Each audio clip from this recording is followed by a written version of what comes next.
Grace, selamat sore. Selamat sore, salam Bapak Ibu saudara-saudari, adik-adik sekalian. Ada tempat-tempat di muka, mungkin karena kita akan banyak lihat slide. Lampunya boleh tolong dimatikan supaya lebih jelas. Baik, ini merupakan bagian ketiga sebetulnya. Pastor boleh di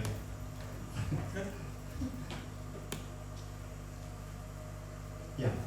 Ini sebenarnya bagian ketiga, tapi saya ulangi sedikit dari Injil. Untuk yang ketinggalan minggu lalu itu kami sudah sampai pada tema-tema utama di setiap kitab, dan kita sudah mulai dari seperti sebelumnya juga mulai dari kitab Kejadian dan sudah sampai di sebetulnya Injil sudah selesai, tapi saya akan mengulangi mulai dari Injil saja. Injil sampai nanti akhirnya di Wahyu. Baik, Injil dimulai dari Matius, itu ditujukan terutama untuk kalangan Yahudi. Fokusnya, Yesus memenuhi semua nubuatan dalam perjanjian lama mengenai Mesias yang sudah dijanjikan. Nuansanya adalah pengajaran dan penulisnya adalah Rasul Matius. Rasul artinya ke-12 murid Yesus. Ayat referensinya ada di Matius 4 ayat 17. Sejak waktu itulah Yesus memberitakan, bertobatlah sebab kerajaan surga sudah dekat. Kemudian yang kedua, Injil Markus ditujukan untuk masyarakat Romawi. Fokusnya adalah Yesus Maha Kuasa, superhero. Kenapa begitu? Karena Romawi pada saat itu menjajah Israel, menjajah bangsa Yahudi. Dan karena ini ditujukan untuk masyarakat Romawi, Markus ingin menyatakan bahwa hei bangsa Romawi yang menyatakan kuat, orang Romawi yang menyatakan kuat, ada yang lebih kuat dari Anda sekalian, yaitu Yesus Kristus. Maka nuansanya adalah kekuatan atau kuasa. Penulisnya adalah Markus, pengikut Petrus. Jadi bukan Markus Rasul, bukan ke-12 murid, tetapi Markus yang adalah pengikut atau boleh dibilang juga murid dari Petrus. Referensinya ada di Markus 2 ayat 10. Tetapi supaya kamu tahu bahwa di dunia ini Anak manusia berkuasa bahkan sampai mengampuni dosa. Berkatalah ia kepada orang lumpuh itu. Jadi nuansanya adalah kekuatan atau kuasa. Yang ketiga, Lukas, ini ditujukan untuk masyarakat Yunani atau orang-orang kafir. Orang-orang kafir artinya yang di luar bangsa Yahudi. Nuansanya adalah perumpamaan. Penulisnya adalah tabib Lukas atau dokter Lukas. Dia adalah pengikut Paulus. Referensinya ada di Lukas 8 ayat 10. Lalu ia menjawab, Yesus menjawab, kepadamu diberi karunia untuk mengetahui rahasia kerajaan Allah. Tetapi kepada orang-orang lain, hal itu diberitakan dalam perumpamaan, supaya sekalipun memandang mereka tidak melihat, dan sekalipun mendengar mereka tidak mengerti. Ini ditujukan kepada siapa? Kepada ke-12 murid Yesus. Tetapi kenapa dalam perumpamaan? Supaya sekalipun memandang, ini ditujukan untuk yang memandang tapi tidak melihat, dan yang mendengar tidak mengerti. Makanya diberikan dalam bentuk perumpamaan. Lalu yang Injil yang keempat, Yohanes, adalah untuk umum atau universal. Fokusnya adalah Yesus yang penuh kasih. Penulisnya adalah Rasul Yohanes, artinya murid Yesus, ke-12 murid Yesus. Referensinya di Yohanes 1 ayat 14, firman itu telah menjadi manusia dan diam di antara kita, dan kita telah melihat kemuliaannya, yaitu kemuliaan yang diberikan kepadanya sebagai anak tunggal Bapa, penuh kasih karunia dan kebenaran. Kemudian bersambung ya, ini sampai dengan minggu lalu. Nah, ini adalah sambungannya. Jadi yang nomor 44 ini adalah yang sekarang adalah yang sambungannya. Kitab secara total dari Kejadian sudah nomor yang ke-44. Kisah Para Rasul sebenarnya merupakan lanjutan atau bahasa anak sekarang adalah sequel. Sambungan ya, film-film banyak kan ya punya sequel ya. Ini juga sebenarnya lanjutan dari mana? Dari Injil, dan juga menjadi kisah gereja mula-mula, atau pihak lain mengatakan kisah gereja purba. Purba artinya yang awal sekali. Referensinya di Kisah Para Rasul 2 ayat 47. Sambil memuji Allah atau sambil memuji Theos, dan mereka disukai semua orang, dan tiap-tiap hari Tuhan menambah jumlah mereka dengan orang yang diselamatkan. Jadi ketika ada yang mau tahu bagaimana sih secara gereja segala macam, itu carinya di mana? Di Kisah Para Rasul, kisah gereja mula-mula. Karena di sana masih ada orang-orang yang dulu hidup bersama dengan Yesus, yaitu para rasul. Makanya disebut dengan Kisah Para Rasul. Dan di bagian awal kita tahu masih ada kisah mengenai Yesus sampai dengan kenaikannya ke surga. Kita lanjut. Kitab ke-45 adalah surat kepada jemaat di Roma. Isinya atau topiknya adalah klarifikasi tentang kebenaran dalam Yesus atau kebenaran dalam Injil. Referensinya di sini ada 2 ayat, Roma 1 ayat 16-17. Sebab aku mempunyai keyakinan yang kokoh dalam Injil, karena Injil adalah kekuatan Allah yang menyelamatkan setiap orang yang percaya, pertama-tama orang Yahudi, tetapi juga orang Yunani. Sebab di dalamnya nyata kebenaran Allah yang bertolak dari iman dan memimpin kepada iman, seperti ada tertulis, orang benar akan hidup oleh iman. Kita lanjut ke 1 Korintus. Isinya di sini adalah koreksi atau teguran. Referensinya 1 Korintus 1 ayat 10. Tetapi aku menasihatkan kamu, saudara-saudara, demi nama Tuhan kita Yesus Kristus, supaya kamu seia sekata dan jangan ada perpecahan di antara kamu. Tetapi sebaliknya supaya kamu erat bersatu dan sehati sepikir. Kita lihat karena di sini nampaknya ada perpecahan di dalam jemaat Korintus, sehingga diingatkan di sini ada koreksi atau teguran. Setelah itu, setelah ditegur di 2 Korintus ada penghiburan, karena rupanya setelah ditegur ada perbaikan di dalam jemaatnya. Ayatnya, referensinya di 2 Korintus 7 ayat 6-10. Jadi meskipun aku telah menyedihkan hatimu dengan sesuatu itu, namun aku tidak menyesalkannya. Memang pernah aku menyesalkannya karena aku lihat bahwa surat itu menyedihkan hatimu, kendati pun untuk seketika saja lamanya. Namun sekarang aku bersuka cita, bukan karena kamu telah berduka cita, melainkan karena duka citamu membuat kamu bertobat. Sebab duka citamu itu adalah menurut kehendak Allah, sehingga kamu sedikit pun tidak dirugikan oleh karena kami. Saya kembali sedikit di sini. Ini kalau saya tidak salah di sini koreksi dan tegurannya, baik kalau ini menjadi referensi bagi kita juga ketika menegur jemaat. Ada jemaat yang keliru, ada jemaat yang salah. Referensinya ada di 1 Korintus. Pernah ya dulu kita diskusi juga bahwa sampai sekarang juga banyak anggota jemaat, apalagi ketika mereka adalah pelayan-pelayan khusus yang melakukan kesalahan, tapi tidak ditegur oleh gembala ataupun jemaat badan pengurus jemaatnya kah, atau para penatuannya kah. Karena apa? Ada banyak alasan. Antara lain takut kehilangan jemaat misalnya. Tetapi di sini referensinya bahwa tetap harus ditegur. Kalau sudah ditegur tidak mau juga bertobat, tidak mau memperbaiki kesalahannya, baiklah malah dikeluarkan saja. Gitu. Keras memang. Tapi kemudian setelah itu ternyata ada penghiburan di sini. Dan masih ada lagi karena di sini baru sampai 2 Korintus ya. Belum saya bacakan tadi ya, maaf ya, saya lompat tadi. Di sini koreksi teguran. Nah, di sini isinya penghiburan. Kata hibur saya cetak tebal karena ada banyak sekali penghiburan. Jadi kalau ingin melihat beberapa penghiburan, boleh juga referensinya adalah di Korintus. Ada orang yang 2 Korintus betul, yang sedih atau lagi bete atau segala macam.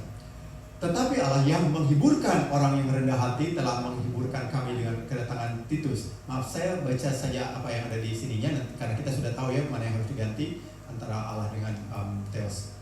Tetapi Allah yang menghiburkan orang yang rendah hati telah menghiburkan kami dengan kedatangan Titus. Bukan hanya oleh kedatangannya saja, tetapi juga oleh penghiburan yang dinikmatinya di tengah-tengah kamu. Karena ia telah memberitahukan kepada kamu tentang kerinduanmu, keluhanmu, kesungguhanmu untuk membela aku, sehingga makin bertambahlah sukacitaku. Jadi meskipun aku telah menyedihkan hatimu dengan suratku itu, namun aku tidak menyesalkannya. Memang pernah aku menyesalkannya tadi ya, karena aku lihat bahwa surat itu menyedihkan hatimu, kendati pun untuk seketika saja. Namun sekarang aku bersukacita dan seterusnya. Ini sudah, nah sampai di sini. Sebab duka cita menurut kehendak Allah menghasilkan pertobatan yang membawa keselamatan, dan yang tidak akan disesalkan, tetapi duka cita yang dari dunia ini menghasilkan kematian. Ada referensi lagi dari 2 Korintus, tetapi pasal 1 ayat 3-6. Terpujilah Allah Bapa Tuhan kita Yesus Kristus, Bapa yang penuh belas kasihan dan Allah sumber segala penghiburan, yang menghibur kami dalam segala penderitaan kami, sehingga kami sanggup menghibur mereka yang berada dalam bermacam-macam penderitaan dengan penghiburan yang kami terima sendiri dari Allah. Sebab sama seperti kami mendapat bagian berlimpah-limpah dalam kesengsaraan Kristus, demikian pula oleh Kristus kami menerima penghiburan berlimpah-limpah.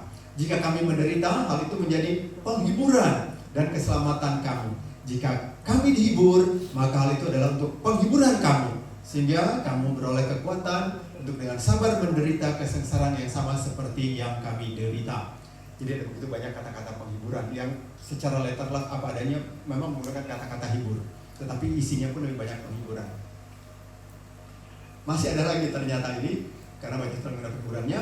Referensi berikutnya dari 2 Korintus 2 ayat 6 sampai 8. Bagi orang yang demikian, sudahlah cukup teguran dari sebagian besar dari kamu, sehingga kamu sebaliknya harus mengampuni dan menghibur dia, supaya ia jangan binasa oleh kesedihan yang terlampau berat. Sebab itu aku menasihatkan kamu supaya kamu sungguh-sungguh mengasihi dia. Jadi setelah ada orang yang salah, dikoreksi, lalu memperbaiki kesalahannya, dihibur supaya jangan baper terus-terusan merasa bersalah. Baik, kemudian kita masuk ke kitab berikutnya, yaitu surat kepada jemaat di Galatia. Intinya adalah berperang. Galatia 1:6-9 adalah referensinya. Aku heran bahwa kamu begitu lekas berbalik daripada dia yang oleh kasih karunia Kristus telah memanggil kamu dan mengikuti suatu Injil lain yang sebenarnya bukan Injil. Hanya ada orang yang mengacaukan kamu dan yang bermaksud untuk memutarbalikkan Injil Kristus. Tetapi sekalipun kami atau seorang malaikat dari surga yang memberitakan kepada kamu suatu Injil yang berbeda dengan Injil yang telah kami beritakan kepadamu, terkutuklah dia. Seperti yang telah kami katakan dahulu, sekarang kukatakan sekali lagi. Jikalau ada orang yang memberitakan kepadamu suatu Injil yang berbeda dengan apa yang telah kamu terima, terkutuklah dia. Kemudian Efesus mengenai kepatuhan. Referensinya Efesus 5 ayat 24. Karena itu sebagaimana jemaat tunduk kepada Kristus, demikian jugalah istri kepada suami dalam segala sesuatu. Kita akan cepat saja. Kemudian surat kepada jemaat di Filipi, isinya adalah kegembiraan. Referensinya dari pasal 1 ayat 3-5. Aku mengucap syukur kepada Allah setiap kali aku mengingat kamu, dan setiap kali aku berdoa untuk kamu semua, aku selalu berdoa dengan sukacita. Aku mengucap syukur kepada Allahku karena persekutuanmu dalam berita Injil, mulai dari hari pertama sampai sekarang ini. Kemudian masih kepada jemaat, yaitu jemaat di Kolose, kendali Yesus sebagai kepala gereja. Referensinya di pasal 1 ayat 18. Ialah Yesuslah kepala tubuh, yaitu jemaat.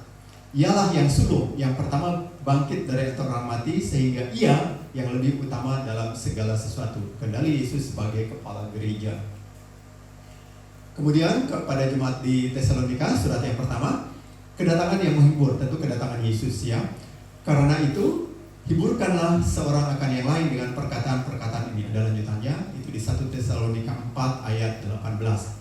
Sedangkan di surat yang kedua kepada jemaat Tesalonika yang sama, adalah kedatangan Yesus yang berkonsekuensi. Ada konsekuensi kedatangan Yesus, ada akibatnya. Dari 2 Tesalonika 1 ayat 7-9. Dan untuk memberikan kelegaan kepada kamu yang ditindas dan juga kepada kami, pada waktu Tuhan Yesus dari dalam surga menyatakan dirinya bersama-sama dengan malaikat-malaikatnya dalam kuasanya di dalam api yang bernyala-nyala, dan mengadakan pembalasan terhadap mereka yang tidak mau mengenal Allah dan tidak mentaati Injil Yesus Tuhan kita. Mereka ini akan menjalani hukuman kebinasaan selama-lamanya. Dijauhkanlah dari hadirat Tuhan, dari kemuliaan kekuatannya. Itu adalah konsekuensinya. Jadi kedatangan Yesus nantinya itu ada konsekuensi untuk orang-orang yang seperti itu. Kemudian sekarang surat yang kepada personal, surat pertama Timotius yang pertama, ini mengenai perilaku. Timotius itu muridnya Paulus. 1 Timotius 3 ayat 15.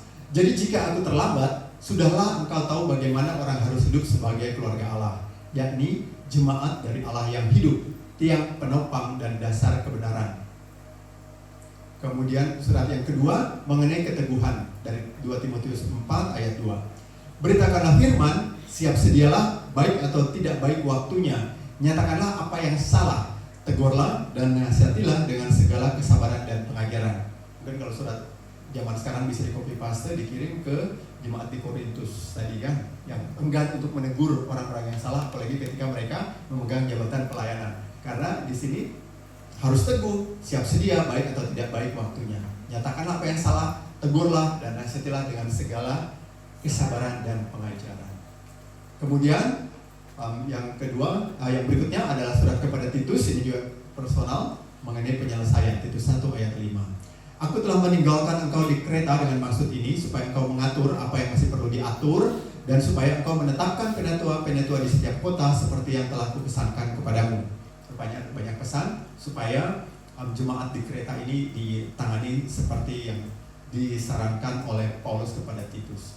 Kemudian ini surat pribadi yang ketiga, ditujukan kepada Filemon. Intinya adalah belas kasih. Filemon 10. Mengajukan permintaan kepadamu mengenai anakku yang kudapat selagi aku dalam penjara, yaitu Onesimus. Onesimus siapa?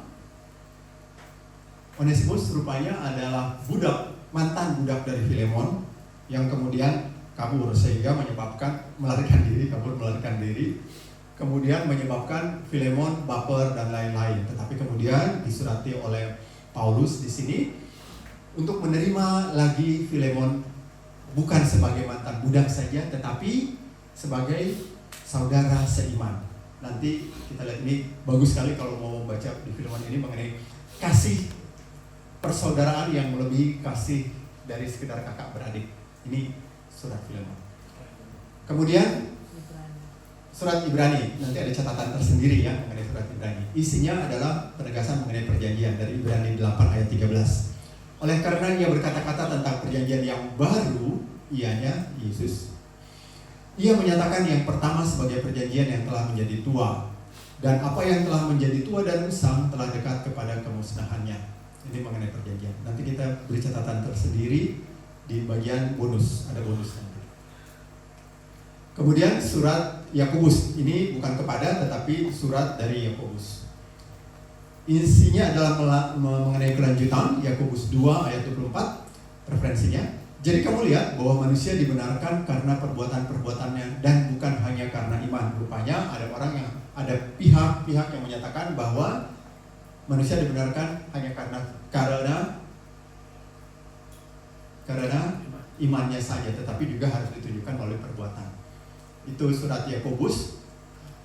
Baik, saya berikan catatan saja ya, selain surat Ibrani yang nanti ada catatannya, tetapi sebenarnya surat Ibrani dan seterusnya termasuk juga Yakobus itu sebenarnya masuk dalam kelompok yang disebutnya nanti kalau dalam bahasa Inggrisnya adalah surat-surat Katolik. Katolik di sini bukan mengacu kepada denominasi gereja Katolik, tetapi Katolik yang artinya adalah umum dalam bahasa Latin. Artinya surat-surat ini berikutnya mulai dari Yakobus itu ditujukan kepada jemaat umum ataupun kepada siapapun juga, dibandingkan dari surat-surat Paulus yang sebelumnya. Surat-surat Paulus ditujukan kepada, dibagi dua, kepada jemaat dan kepada personal. Tetapi kemudian surat-surat ini adalah dari orang-orang yang bernama ini, Yakobus, Petrus dan lain-lain, tetapi ditujukan kepada umum, bukan hanya kepada jemaat tertentu ataupun pribadi tertentu.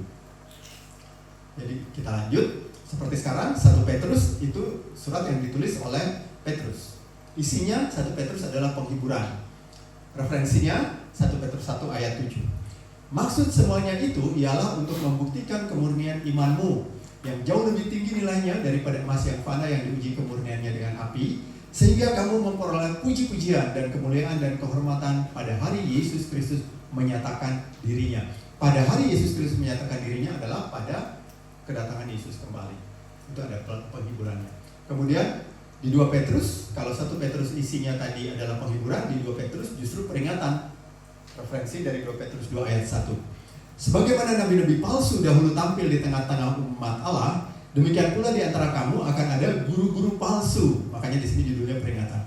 Mereka akan memasukkan pengajaran-pengajaran sesat yang membinasakan. Bahkan mereka akan menyangkal penguasa yang telah menembus mereka, dan dengan jalan demikian segera mendatangkan kebinasaan atas diri mereka.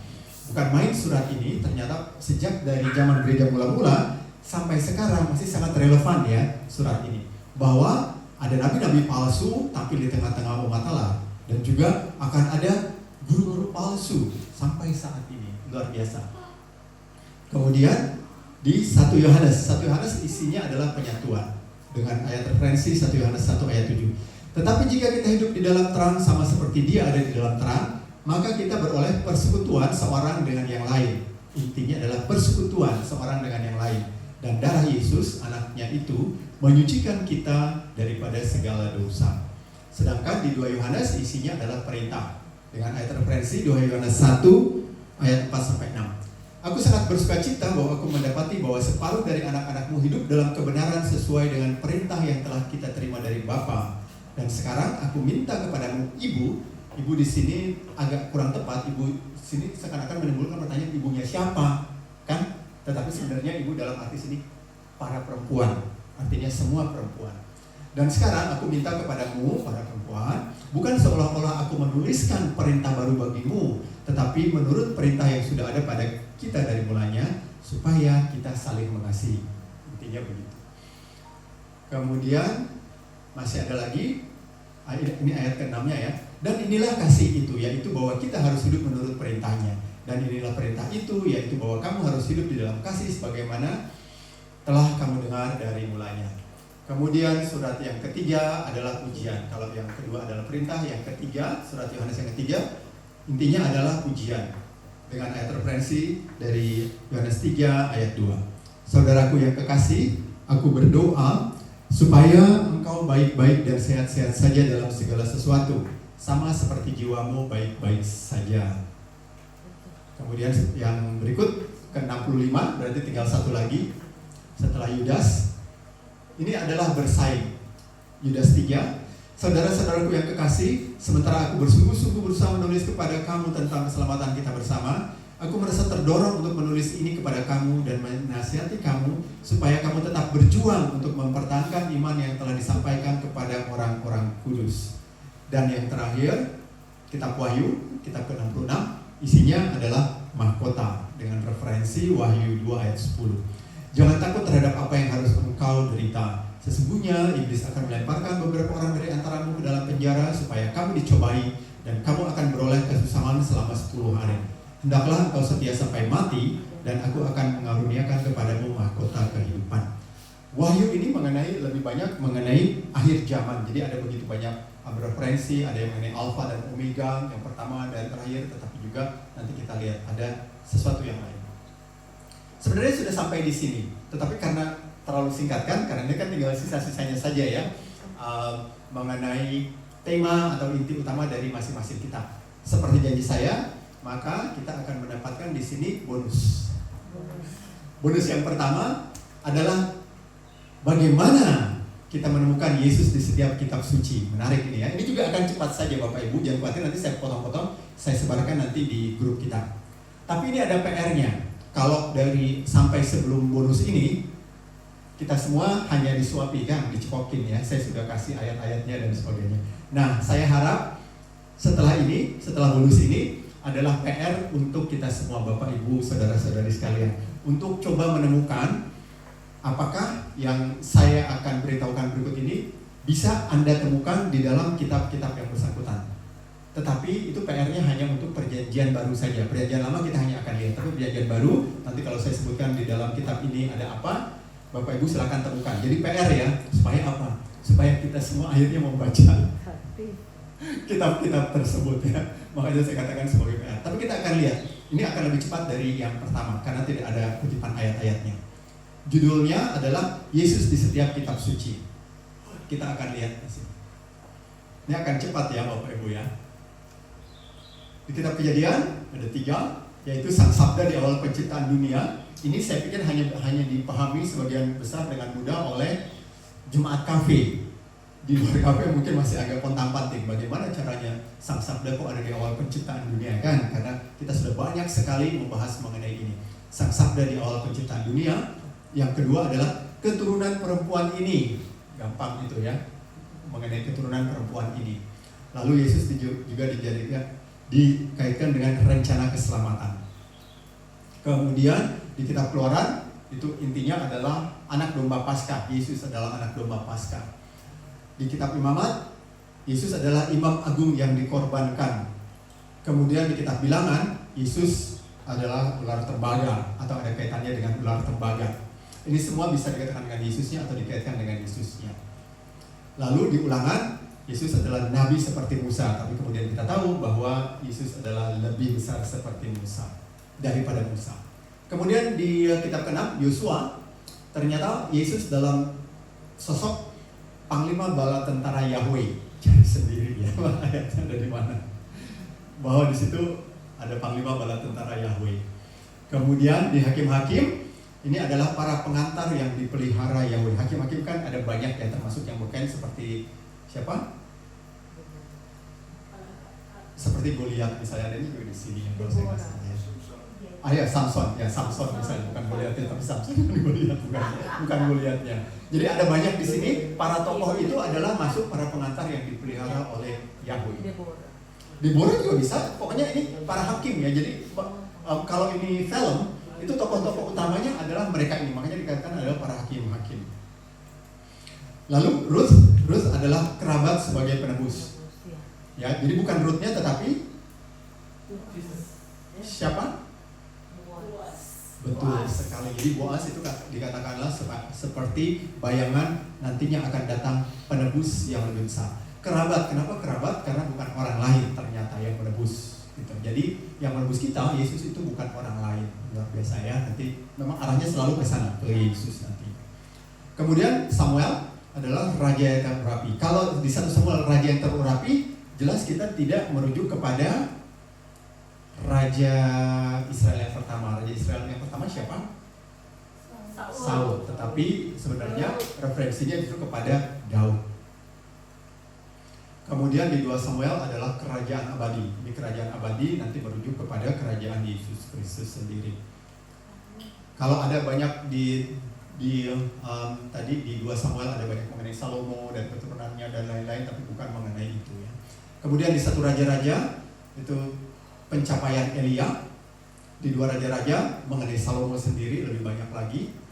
Kemudian di 1 Tawarikh adalah Yesus sebagai putra Daud dan juga silsilah Israel. Kemudian di 2 Tawarikh ada kemuliaan Bait Allah. Bait Allah yang sesungguhnya adalah Yesus sendiri ya, jadi referensinya ke sana. Kemudian Ezra adalah mengenai ahli Taurat yang setia. Di Nehemia sang pembangun kembali Bait Allah. Esther sebagai, kita tahu Esther adalah pembela bangsanya ya, ratu yang mencegah terjadinya genosida atau pemusnahan bangsa Israel, bangsa Yahudi. Tetapi kenapa ini pembela bangsanya? Ya jelas nanti merujuk kepada Yesus. Ya, semuanya merujuk kepada Yesus. Kemudian Ayub adalah kehidupan penebus sendiri. Kemudian di Mazmur adalah gembala yang baik dan tapi juga penyelamat yang menderita, ada di sana di dalam Mazmur. Di Amsal isinya adalah kebijaksanaan ilahi. Kemudian di Pengkhotbah ada arti kehidupan. Kidung Agung mempelai pria, sang mempelai pria. Kemudian di Yesaya ada sebagai hamba yang menderita tapi juga pangeran kedamaian. Kemudian di Yeremia cabang atau ranting yang benar. Ratapan orang yang menderita seperti Yesus yang kemudian menderita ya. Di Yeskiel adalah gembala mencari domba yang hilang. Dan di Daniel itu diwujudkan sebagai anak manusia.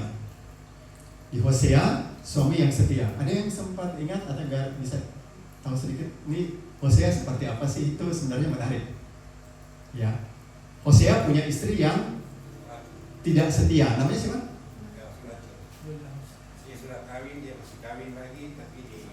Ya, bagilah ditebus lagi, begitu ya kira-kira. Makanya dibilang ini suami yang setia, artinya seperti juga dulu bangsa Israel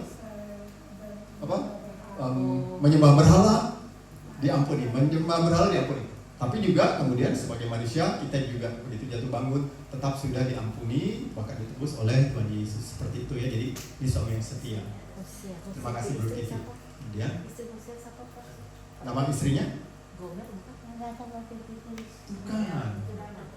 Siapa nama istrinya? Ada yang tahu? Bukan. Ini Hosea. Ada disebutkan namanya. Nanti ada yang saya lupa. Ya. Iya. Kemudian setelah yang Hosea, Yoel adalah pencurahan Roh Kudus, Amos adalah sang pembaharu, Obadya penyelamat di Bukit Zion, Yunus perlambang kebangkitan. Kita sudah sangat paham ya mengenai Yunus dan perut ikannya. Tak henti-hentinya saya ulangi bahwa Yunus itu di perut ikan sudah mati ya. sempat mati. Kemudian Mika, pemerintah Bethlehem. Nahum, pembalas musuh-musuh Yahweh.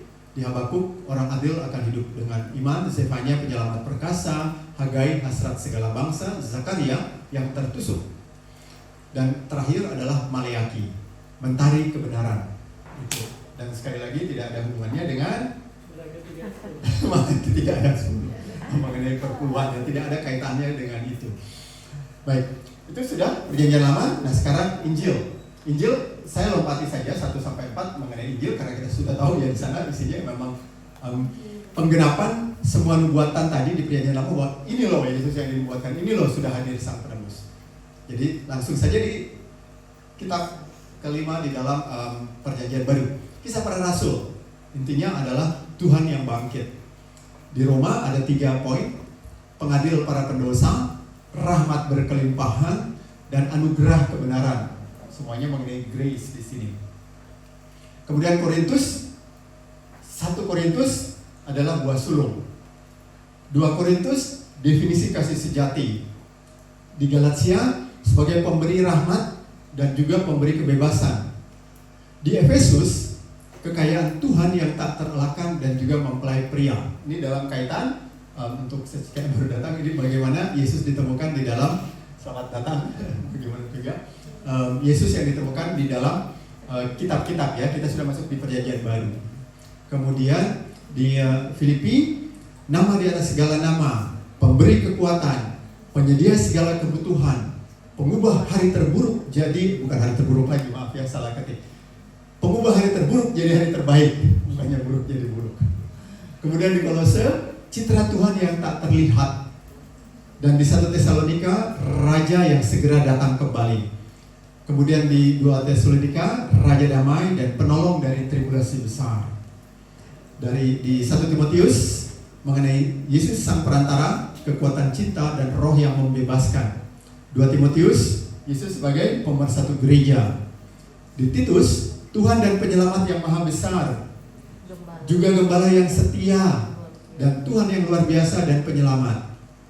Kemudian di Filemon, sahabat yang lebih dekat dari kakak beradik. Baik, kakak beradik kan sebenarnya dekat secara darah, tetapi ada sahabat yang lebih dekat dari kakak beradik. Tadi saya sudah singgung sedikit ya mengenai si Filemon ini punya hamba yang namanya Onesimus.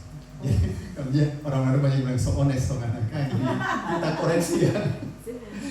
Onesimus ini bukan Ones ya, tapi Onesimus yaitu mantan budak ya. Jadi makanya saya banyak belajar juga dari Maha Guru, makanya tidak pernah melihat siapapun juga dengan latar belakang apapun juga, tapi lihatlah dia sebagai orang yang diciptakan oleh Tuhan Yesus. Untuk itu saja saya, dalam istilah saya, dia sudah punya surat izin untuk hidup. Kalau Tuhan saja mengizinkan seseorang untuk hidup, kenapa saya harus menghindari dia hanya karena latar belakangnya, apapun juga, baik secara fisik maupun lain-lain. Tidak ada alasan bagi saya minimal. Lalu surat di Ibrani adalah darah penghapus dosa dan pengorbanan terbaik. Kemudian surat Yakobus, Yesus adalah penyembuh luar biasa dan pemberi kebenaran. Di 1 Petrus, Yesus adalah gembala yang utama, penebus dengan darahnya sendiri, bukan dengan imam agung bahkan yang menebus dalam ibadah tahunannya Israel ya, menebus dengan darah binatang. Tetapi juga Yesus adalah batu penjuru di sini. Kemudian di 2 Petrus, Yesus adalah putra Tuhan tercinta. 1 Yohanes, Yesus adalah hidup abadi. 2 Yohanes putra Allah Bapa. 3 Yohanes adalah sang kebenaran. Lalu di surat Yudas, Tuhan yang datang dengan banyak orang kudus dan malaikat, artinya menunjukkan kemahakuasaan yang luar biasa. Lalu di kitab Wahyu, ini tadi Yesus adalah Alfa dan Omega, yang pertama dan yang terakhir, tapi dia juga pemegang kunci neraka. Kenapa saya ikut cantumkan di sini? Saya setuju. Pemegang kunci neraka artinya apa? Supaya neraka dan juga yang ada di dalamnya tidak lagi berkuasa, tetapi kekuasaannya sudah ada di tangan Yesus sendiri. Dan yang ujung-ujungnya selalu diulang-ulang Pastor Jerry, dan ini sangat luar biasa, yaitu sebagai pemberi mahkota. Itu bonus pertama. Nah, karena masih ada lagi cukup waktunya, saya akan berikan bonus yang kedua. Bonus yang kedua adalah mengenai surat-surat Rasul Paulus. Ini hanya singkat saja mengenai surat-surat Paulus. Apa sih maksudnya surat-surat Paulus? Ciri-ciri surat-surat Paulus. Pada pertemuan sebelumnya saya sempat menyatakan bahwa surat Ibrani misalnya tidak termasuk surat-surat Paulus. Mengapa? Nah ini akan dijawab di sini. Ternyata surat-surat Paulus itu punya ciri khas, Bapak Ibu. Dia memang penulis surat yang baik. Jadi dia punya ciri-ciri. Nah mungkin ciri-ciri ini juga nanti bisa menjadi bekal kita semua ya. Jadi bonus kedua adalah surat-surat Paulus dan ini bonus yang terakhirnya. Ciri-ciri surat Paulus ada 7. Yang pertama, selalu dia memperkenalkan diri di awal surat. Nah di Ibrani, saya minta tolong ada yang bisa bukakan Ibrani di awal ya, artinya Ibrani 1 ayat 1. Boleh ada yang bacakan?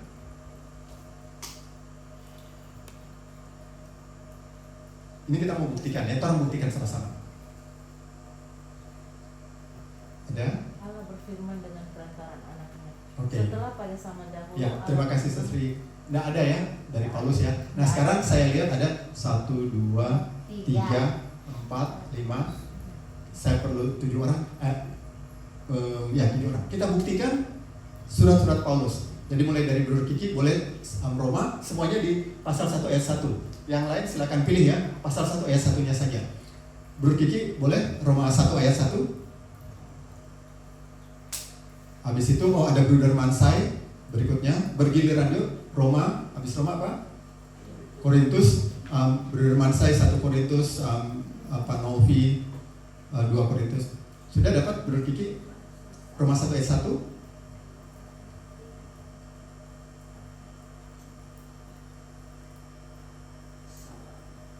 Ya, kita bersabar, kita tunggu.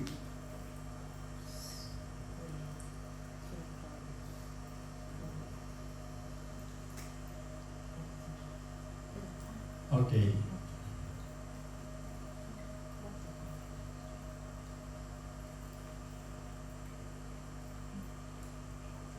Roma 1 ayat 1. Di Korintus dulu. Oh, oke, ya, 1 Korintus dulu. Brother Mansai. Poin 1, perkenalan diri dari Paulus. Ada. Ya, langsung ya. Doa untuk penerima surat kepada jemaat Allah di Korintus. Ya, oke, cukup sampai di situ saja. Kita mau buktikan yang nomor 1 dulu ya. Oh, nomor 1 Ya, dulu. nomor 1 dulu bahwa dia memperkenalkan dari Paulus. Ya. Brother Nolfi, Ada. ya bacakan. Yang kedua kepada jemaat di Korintus, salam dari Paulus. Oke, cukup ya. Ada, sudah terbukti. Brother Kiki sudah dapat? Roma? Roma 1. Oh, oke. Kalau gitu, Messi boleh dapat berikutnya? Habis Korintus? Ya, boleh. Galatia 1 ayat 1. Baca kuat-kuat. Dari Paulus seorang rasul bukan karena manusia. Oke, cukup. Ada ya? Galatia, Efesus. Roma. Oh, Roma 1 ayat 1. Oke, diwakili sudah Brother Kiki. Sudah. Dari Paulus hamba Kristus Yesus yang dipanggil menjadi Sudah rasul. Oke, sudah ya. Ada di Roma ya. Sudah sampai tadi mana? Galatia, Efesus. Efesus. Dari Paulus rasul Kristus Yesus oleh kehendak Dios. Oke, ada ya. Terus Ada. Efesus, terus habis Efesus apa? Filipi. Filipi. Bu Yodi boleh? Oh, Filipi atau Secika? Siapa yang sudah dapat Filipi 1 ayat 1? Dari Paulus dan Dari Timotius. Paulus dan Timotius. Oke, sudah. Berikut Kolose. Filipi, Kolose. Siapa? Kolose 1 ayat 1? Dari Paulus rasul Kristus. Oke. Terus habis Kolose Satu Tesa. 1 Tesalonika. Siapa yang mau bacakan? Dari Paulus Silvanus. Oke, lagi. Silvanus ngomong-ngomong itu nama baptis saya ya. Dan Oke ya. Silas atau Silvanus itu merujuk kepada sama Silvanus. Berikut berarti 2 Tesalonika. 1 dan 2 sisa mas. Dari Paulus Silvanus dan Timotius. Oke. dari Paulus Silvanus. Habis Tesalonika. Timotius. Oh sudah cukup ya. Cukup ya. 7 jemaat. Jadi semua diawali dengan dari Paulus. Paulus. Jadi dia tidak mengirim surat kaleng.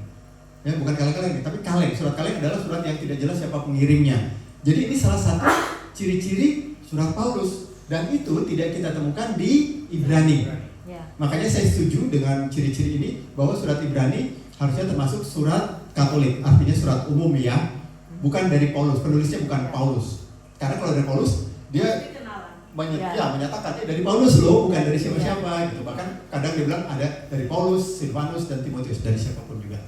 Itu ya. Kemudian nanti bisa dicek sendiri. Saya cuma ingin membuktikan yang nomor 1. Yang nomor 2 nanti silakan baca masing-masing. Juga ada doa untuk penerima suratnya. Jadi di bagian awal ya. Jadi dari Paulus untuk jemaat ini lalu dia mendoakan. Terus yang ketiga, biasanya dia menjawab pertanyaan. Menjawab pertanyaan. Dan keempat, lalu membicarakan hal-hal tertentu, topik-topik tertentu. Jadi dia tidak random begitu saja, bukan iseng-iseng, ada tujuannya.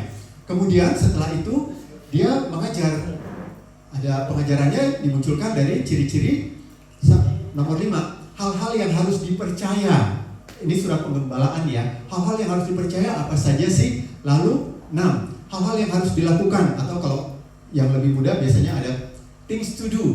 Hal-hal yang harus dilakukan apa saja gitu loh. Harus dipercaya adalah berikutnya, ini loh yang harus Anda lakukan di Jumat A, B, C, D, E dan seterusnya. Masing-masing secara spesifik. Karena ini surat penggembalaan, artinya Paulus sebagai gembala sangat mengenal jemaat-jemaat yang bersangkutan. Dan yang terakhir, bukan hanya di salam pembuka, tapi juga nomor 7 adalah ada salam penutup. Dan biasanya salam penutup juga disertai dengan doa-doanya. Jadi ini adalah ciri-ciri surat Paulus. Ya, jadi ini bonus ya. Lalu juga berikutnya masih dari surat-surat Paulus itu ditujukan kepada dibagi menjadi 2 kelompok besar. Yang pertama adalah surat-surat Paulus kepada jemaat di 7 lokasi. Surat Paulus di 7 lokasi. Yang pertama kepada jemaat di Roma, ini sesuai urutan di Alkitab saja ya. Yang pertama jemaat di Roma, Korintus, Galatia, Efesus, Filipi, Kolose, dan Tesalonika. Rata-rata 1 surat, tapi ada juga yang disurati 2 kali ya. Makanya ada 1 Korintus, 2 Korintus. Lalu 1 Tesalonika, 2 Tesalonika. Ada lagi berapa? Sudah ya, cuma itu ya. Oke. Selain jemaat, juga ada surat-surat kepada pribadi atau surat personal. Hanya 3 orang ya. Suratnya, jadi dibagi 2, surat Paulus kepada jemaat dan kepada perorangan atau kepada pribadi. Yang pertama adalah kepada Timotius. Timotius adalah muridnya, ya. Kemudian Titus adalah seorang penatua, pimpinan jemaat juga. Dan yang kemudian juga Filemon, statusnya sama dengan Titus, tetapi khususnya mengenai Filemon sekali lagi diingatkan mengenai kasih persaudaraan. Dan itu sangat luar biasa bahwa Filemon diminta menerima kembali mantan budak. Bayangkan mantan budak. Kalau orang kerja karena tidak orang nggak sebagai budak kan, tetapi ini budak gitu yang tidak punya hak sebenarnya, tetapi karena sudah dibebaskan mengenal dan juga mengenal Yesus, dia kabur, dilarikan diri terus oleh Paulus dinasihati ya. Ini luar biasa. Jadi kembali ini sudah totalnya ada berapa surat ini? Intinya ada surat Paulus itu ada 13 jadinya ya. 13. Baik. Kemudian ini masih bagian dari bonus yang terakhir adalah kita mau lihat sebenarnya di mana sih 7 jemaat itu. Nah, ya, 7 jemaat itu kota-kota yang disebutkan itu di mana saja sih? Makanya jangan jauh-jauh. Oke, saya berikan gambaran saja. Ini adalah peta Asia dan ini Eropa. Ya, saya selalu ingat sekali gampang lihat Eropa adalah di sini ada apa? Bruder Stanley, di sini ada apa? High heel. Ya, high heel atau sepatu bot. Sepatu bot ini adalah Italia. Gampang kalau mencari Eropa di mana sih? Cari aja dulu ini. Sekitarnya pasti itulah Eropa ya. Ini adalah Italia. Baik, di sana adalah Asia. Nah, kenapa ini Asia? Itulah sebabnya kita disebut Asia Tenggara. Kita letaknya di sini nih. Di luar dari. Nah, ini yang hijau. Ini adalah Israel ya, betul sekali. Ini adalah Israel sebagai referensi ya. Nah, memang tulisannya kecil-kecil tapi nanti saya perbesar. Secara cepat saja ya, saya bilang dulu. Ini adalah Roma. Lalu di sini ada Tesalonika, di sini Filipi, di sini Korintus, di sana Galatia, di sini Efesus, di sini Korintus. Jadi dia dari sini, Pasian.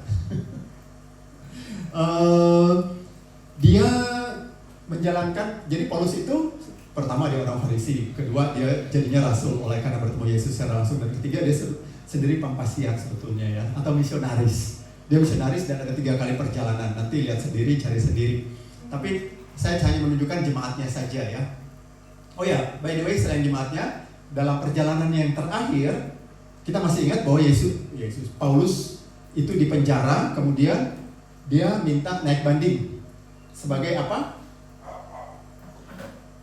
Dia naik banding sebagai apa? warga negara Oh, Roma. Roma, sehingga dia naik banding minta diadili di Roma. Jadi Ya. ini di sini ada perjalanan terakhir ini sebenarnya, ya harusnya dia perjalanannya itu di sini langsung ke Roma. Roma itu harusnya di sekitaran sini ya, kalau saya tidak salah. Oh ini di sini ya, Roma harusnya di sini. Jadi entah kapalnya lewat begini, kapal laut atau begini. Tetapi kemudian ingat bahwa dalam perjalanan kapalnya kenapa? Diserang badai. Diserang badai sehingga orang-orang pikir semua tenggelam nih dia, tapi Paulus bilang tenang, tidak akan tenggelam. Dan terdamparlah mereka di Malta. Ini Malta ya. Jadi kalau mau tahu di mana Malta, jadi dia tersasar karena tertiup angin keras sampai di Malta. Ya Malta ini kemudian konon katanya jadi pulau kecil yang indah dan seterusnya gitu. Di Malta. Dan Malta di sebelah utaranya ada pulau yang sangat terkenal para gangster, yaitu para mafia, bukan gangster. Sisilia ini sebenarnya besar ya pulaunya ya. Itu kota yang dikenal sebagai kota mafia sebenarnya di Sisilia. Tetapi kemudian dia dibawa ke Roma dan dia naik banding tapi tidak disetujui oleh kaisar pada saat itu dan akhirnya dihukum mati. Berakhirlah dia. Oke, ini secara besar saya bagi dua supaya saya perbesar sedikit ya. Cuma ini yang terakhir saja. Nah ini tadi masih ingat sepatu bootnya atau high heel ya. Sepatu high heel, perempuan ini high heelnya. Ini kan kayak sepatu boot toh. Ini loh gambarnya. Ya. Nah, inilah Roma ya, Roma di sini. Kemudian ini Tesalonika. Kemudian di sini Filipi dan di sini Korintus. Ya. Nah, kemudian di ini ya, Roma yang kedap-kedip ya. Oh, saya udah bikin kedap-kedip itu Roma.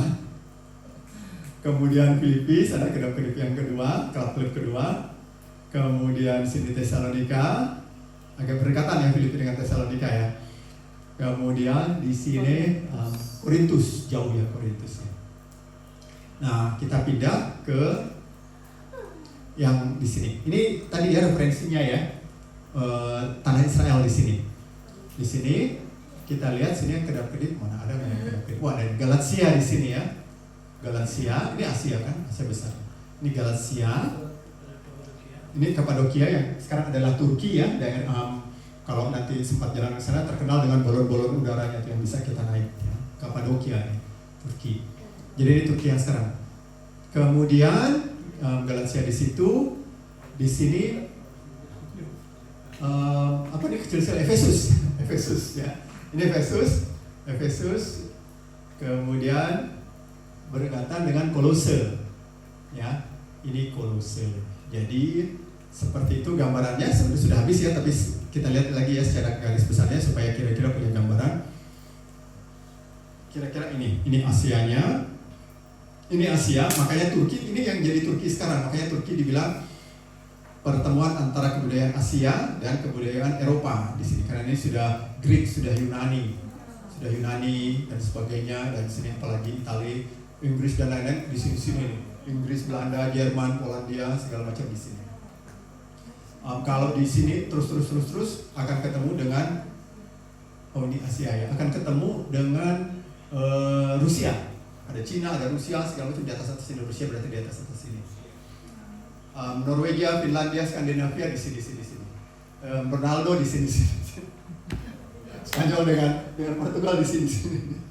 Agak jauh. Oke, ini ya gambarannya. Ini 7 jemaat yang diberi yang di bawah penggembalaan Paulus. Jadi supaya sedikit kita punya gambaran di mana sih kota-kotanya itu dibandingkan dengan keadaan yang sekarang ya, dunia yang sekarang. Inilah dia. Dan bayangkan perjalanannya dari sini luar biasa ya. Jadi ada 3 perjalanan. Setelah perjalanan yang pertama kalau ada persoalannya dia adalah kembali lagi dan seterusnya seperti itu. Jadi seperti tadi Bapak Ibu adik-adik sekalian sudah lihat, sudah ada thank you di mana-mana. Kalau sudah ada thank you artinya sudah berakhir. Itulah trilogi kita, perjalanan kita mencoba mengenal kitab suci kita yang 66 itu dari perjanjian lama sampai perjanjian baru mengenai tema-temanya. Lalu yang terakhir adalah bonusnya, bagaimana kita menemukan Yesus di setiap kitab. Jadi benar-benarlah apa yang selalu diangkat dan diulang-ulang oleh Pastor Jerry, bahwa segala sesuatu nubuatannya hanya mengenai Yesus. Tidak mengenai 3 ya, tidak ada 3 ya. Semuanya, karena Karena ini seragam dan konsisten gitu loh.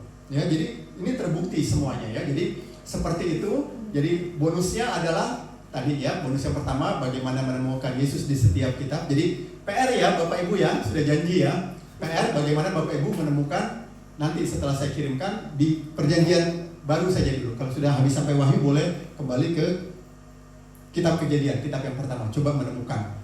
Saya tidak berikan ayatnya tapi supaya dibaca ya. Ada surat-surat yang panjang, ada surat-surat yang pendek. Itu dari saya. Pastor Jerry nanti akan menyambung, bukan menyambung biasa-biasa saja tapi menyambung luar biasa. Akan menyambung mengenai bagaimana kitab-kitab itu dulunya ditulis. Itu yang akan dilanjutkan oleh Pastor Jerry. Jadi itulah trilogi yang dengan restu dan rencana luar biasa dari Maha Guru saya yang saya harap juga bisa menjadi Maha Guru Bapak Ibu saudara-saudara sekalian, dengan pontang-panting dan selalu saya cicil di sana sini sampai juga di Karombasan Selatan. Sebelum kesini masih dicicil lagi karena pekerjaannya tidak sedikit. Setelah ditemukan referensinya harus dicek lagi kebenarannya dan lain-lain. Lalu ayat-ayat tadi yang ditampilkan juga di copy paste dulu ke satu tabel, dari tabelnya baru di copy paste lagi ke presentasinya ini dan itu. Tapi sekali lagi semuanya saya lakukan dengan senang hati, dengan sukacita dan penuh syukur karena saya diberi izin oleh Maha Guru untuk menyampaikan ini, berbagi kabar dan pengetahuan yang luar biasa. Trilogi ini boleh dibilang pembelajaran ya untuk kita ya, pengetahuan yang luar biasa sehingga kita lebih mengenal lagi perpustakaan tersembunyi kita mengenai Yesus Kristus. Saya sendiri, mohon maaf, baru tercerahkan ketika menyusun ini. Dulu saya hanya tahu Yesus adanya di mana. Seperti saya pikir 95-98% orang Kristen. Yesus bisa ditemukan di kitab apa? Injil. Di Injil kan? Ya. Matius, Markus, Lukas, Yohanes ya Pak Nolfi ya. Bahwa Yesus hanya ditemukan di Injil.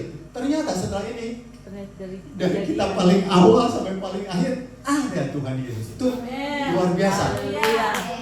Untuk saya sendiri itu suatu pencerahan yang amat sangat luar biasa. Gitu.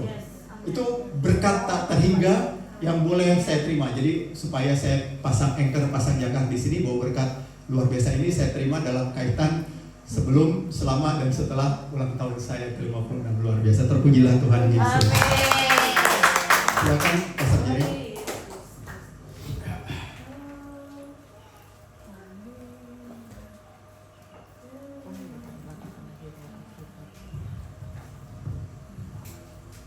Ya, kita menyisir, kita napak tilas ya. Alkitab yang kita pegang ini memang harus diketahui sejarahnya, kisahnya. Jadi kita lanjutkan dikit ya. Ini Alkitab. Dulu orang pegang manual Kang, sekarang semua pegang manual. Ya toh? Iya, manualnya nggak baca. Kalau ini lagi biar kecil dan kasih zoom. Zoom dapat lihat. Nah ini kita lihat sekilas saja ya. Ini Alkitab, latar belakang tentang Alkitab, lahirnya Alkitab ya. Guys, kalau orang pembaca buku itu orang mau cari tahu apa dulu? Siapa tulis? Tahu? Tulis tahun berapa? Kang, itu kan biasa ada dia punya preambulnya kan, itu ada keterangan toh ya, siapa yang tulis, berapa lama ditulis, ada biodatanya dan seterusnya. Oke, kita percepat saja ke atas lagi Bu Eri. Ini di bahan-bahan ini, kita langsung saja ke bahan-bahan ya. Ini bahan yang digunakan untuk menulis Alkitab. Pertama itu tanah liat. Ya. Alkitab pertama ditulis dengan menggunakan medianya tanah liat. Ya. Coba kasih besar lagi tanah liat apa itu? Ya.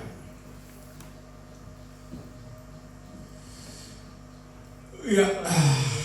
Tanah liat adalah substansi yang paling umum. Di mana? Di atas mana?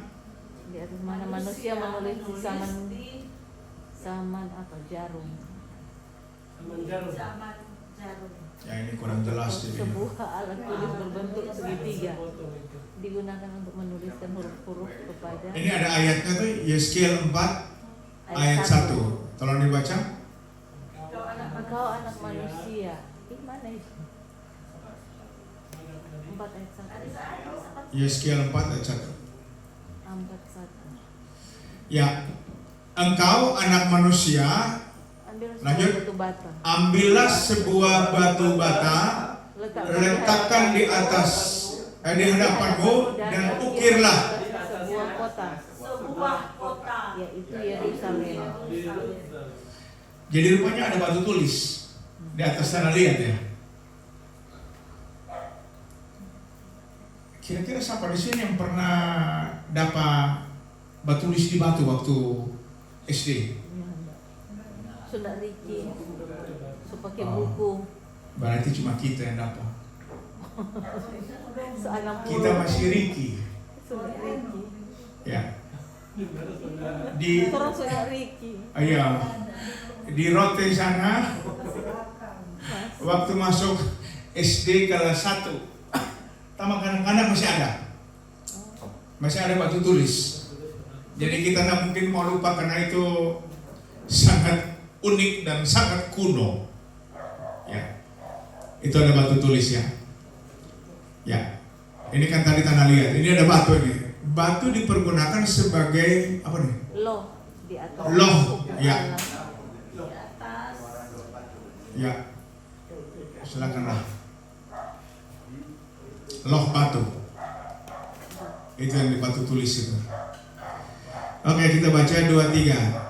Yahweh berfirman kepada Musa, naiklah menghadap aku Ke atas ke atas gunung dan tinggallah di sana. tinggallah di sana, maka aku akan memberikan kepadamu loh batu yang apa? Yakni hukum dan perintah yang telah kutuliskan untuk diajarkan kepada mereka. Jadi Tuhan menggunakan batu tulis. Itu ada 10 perintah. Ya. Oke, lanjut. Ini ada dari Yosua bagus juga. Kalau tadi kan Yahweh, nah ini kalau di sini sama ya. Ya. Dan di sanalah di atas Batu-batu. batu-batu itu dituliskan Yosua, ya, salinan hukum Musa yang dituliskannya di depan orang Israel. Jadi tulis di atas batu. Oke, lanjut. Yang ketiga adalah daun papirus. Ini yang paling umum ini sekarang. Yang daun pakai di daun papirus. Seperti yang di apa tuh? terdapat di dalam Terdapat di dalam mana tuh? Yang terdapat dalam 2 Yohanes 12. Ya, 2 Yohanes 12.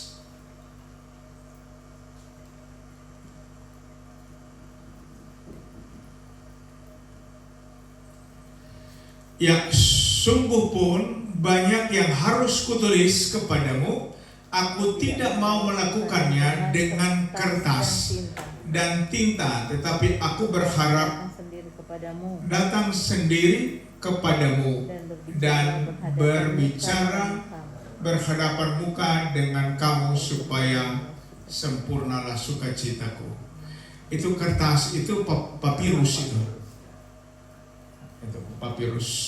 Oke, lanjut saja. Kemudian ada di velum, kulit anak sapi, dan ada perkamen, kulit anak domba dan kulit sapi. Ya. Itu ada di 2 Timotius 4 ayat 13.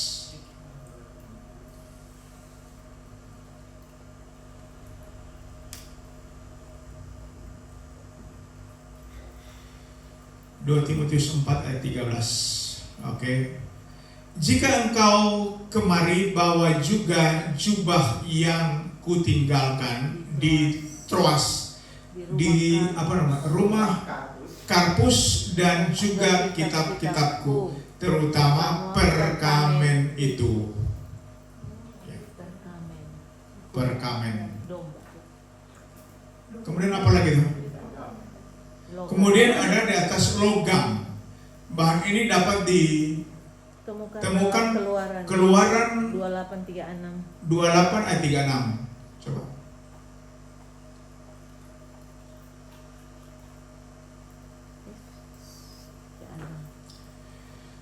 Ya, juga haruslah engkau membuat apa? Patam dari emas murni, dan pada patam itu kau ukirkanlah, diukirkan seperti meterai kudus bagi Tuhan.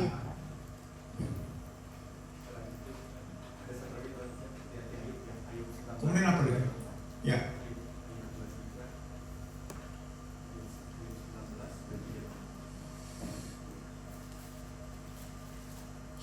Ayat. Ya, akhirnya perkataan di mana tuh? Ya, akhirnya perkataanku ditulis, dicatat dalam kitab, terpahat dengan besi pengukir dan timah pada gunung batu untuk selama-lamanya. Nah, oke. Kemudian yang bagian B ditulis dalam bahasa yang berbeda-beda. Ya, perjanjian lama dan perjanjian lama bahasa Ibrani, Aramaik. Ya, ada dua ya dipakai ya. Betul enggak itu? Ya. Kemudian kalau perjanjian baru itu ditulis dalam bahasa Yunani Koine. Nah, itu lihat ayatnya. Cobalah. Karena semuanya ada ayat. Di mana?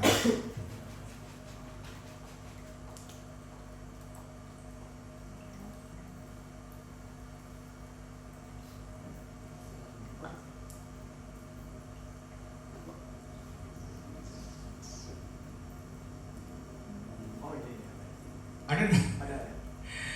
Ya, dan pada zaman Artasasta dituliskanlah surat oleh Bislam, Mitredat, dan Tabel, serta rekan-rekan yang lain kepada Artasasta Raja negeri Persia.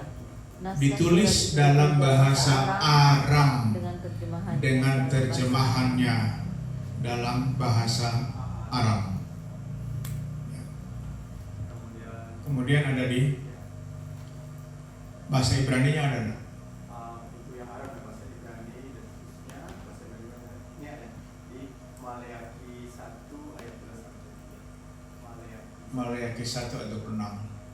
Maleakhi 1 ayat 2 Ayat 2 sampai 3.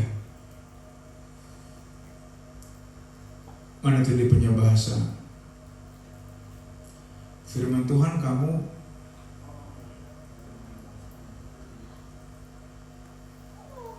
betul.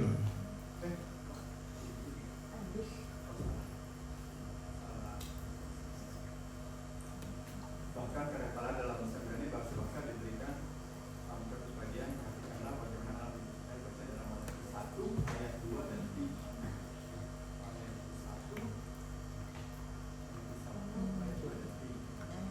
Maleakhi 1 ayat 2 dan 3.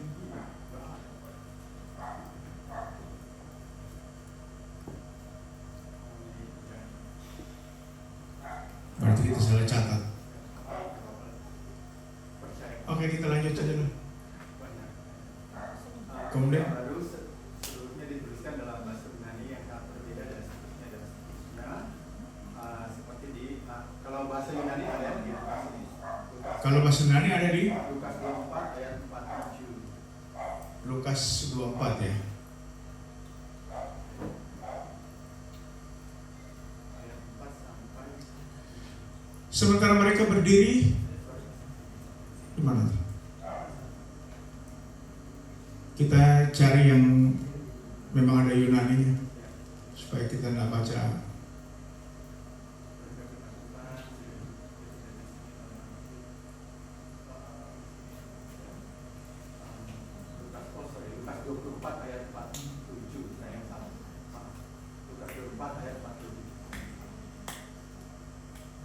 Lukas 24 ayat 47. 47. Dan lagi dalam namanya berita tentang kepada segala bangsa mulai dari Yerusalem.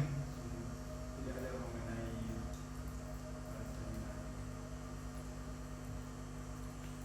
terutama hanya pesan Kristus harus diwartakan kepada seluruh bangsa. Ini ayatnya cuma 24 sampai 47. Mulai dari Juga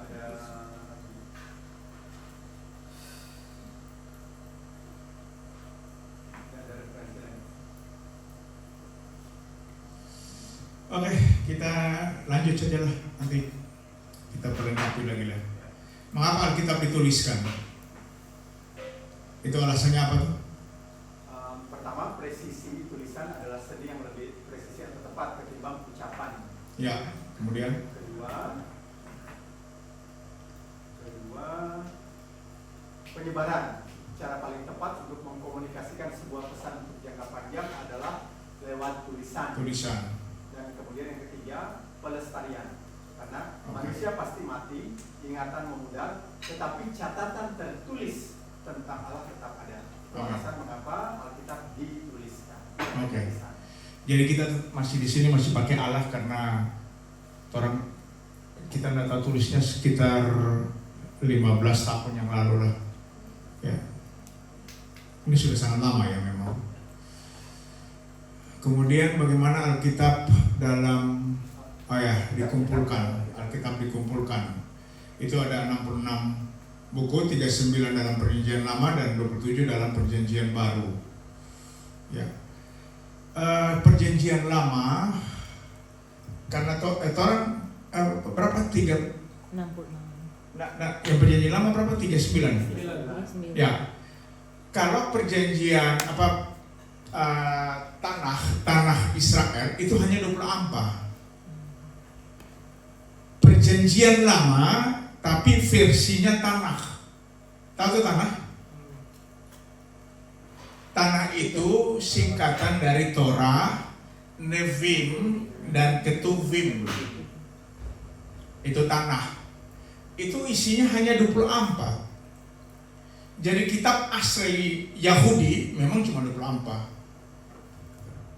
Nah, orang ada pengembangan ya. Jadi ada 1 tawarik, 2 tawarik, ya. Itu ada pelebaran, ada tambahan. Oke, mungkin sampai situ cuma ya. Yang lanjut lagi sudah selesai kan? Itu penulisan sekitar 1700 tahun. Oleh kurang lebih ada 50 orang penulis, kurang lebih. Ya. Makan waktu 1700 ya, betul ya Pak Erik ya? Ya, 1700. Ya, dalam kurun waktu 1700.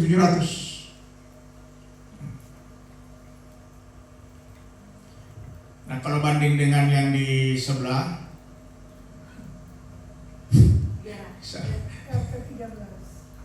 siapa yang tulis? Nggak jelas. Oke. Ya, ini hanya sekedar tambahan ya. Jadi kita paling tidak tahu lah bahwa Alkitab yang kita pegang itu punya proses yang sangat lama. Ada sekitar 40 orang penulis yang berbeda-beda masa hidupnya berbeda-beda, bahasa yang digunakan juga berbeda-beda, ya, dan ditulis dalam kurun waktu yang sangat-sangat lama. Ya. Tetapi karena dia firman Tuhan, Tuhan yang atur. Makanya dalam bahasa populernya Alkitab disebut sebagai kitab yang tidak mungkin salah. Bahasa kerennya apa itu? Infalibilitas. Ya. Infalibilitas dan ineransi. Ineransi Alkitab tidak mungkin salah. Ya. Apa tuh istilahnya? Infalibilitas, ya, infalibilitas. Jadi kurang lebih sama artinya. Ya. Alkitab tidak mungkin salah. Nah, bagaimana sedangkan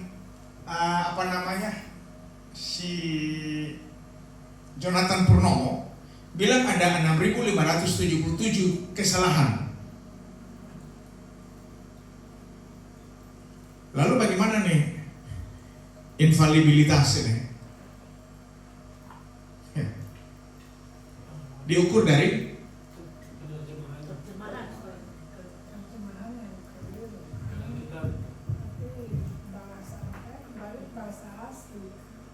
Konteksnya Pastor bedakan menurut Jonathan Purnama itu kesalahannya adalah bukan kesalahan Alkitab isinya mengenai Alkitabnya sendiri, tetapi kesalahan menurut dia kan penerjemahan atau penafsirannya ke dalam kitab yang dibandingkan dengan LAI. Jadi bukan menurut kita, bukan Alkitabnya yang salah, karena kan tetap sumbernya si Jonathan Purnomo itu kan tetap kitab suci, kitab-kitab suci yang mengandung ineransi dan infalibilitas. ya, jadi ukuran yang tidak mungkin salah bukan diukur dari terjemahan, bukan juga diukur dari manuskrip, tidaklah juga diukur dari kodeks, tetapi diukur dari autograf. Ineransi Alkitab itu diukur dari autografnya. Tulisan tangan dari penulis mula-mula, penulis aslinya yang disebut autograf. Dan autograf itu sudah punah karena dimakan usia. Jadi kalau belajar itu pasti tahu ya, autograf itu tidak mungkin salah. Ineransi dan infalibilitas. Tetapi kalau terjemahan demi terjemahan ada 6.577 menurut Jonathan Purnomo, dan beliau menggunakan teks Yunani Byzantium. Ya. Itu katanya ya, Byzantium, dan di program saya itu ada memang Byzantium punya. Dan kita sudah recheck, memang seperti itu. Ya, ada banyak bahasa Yunani juga yang sudah dimodifikasi. Ya. Nah, oke, nanti mungkin ini berikut saja karena ini di sini ada tulis kejadian ditulis oleh siapa. Ini penulis Alkitab ini. Berapa lama? Ya, ini semuanya ada. Ya. Nanti mungkin dikirim ke grup ya, supaya orang bisa belajar bersama. Oke, kita akan akhiri. Minggu depan siapa yang bawa materi? Pak Gem?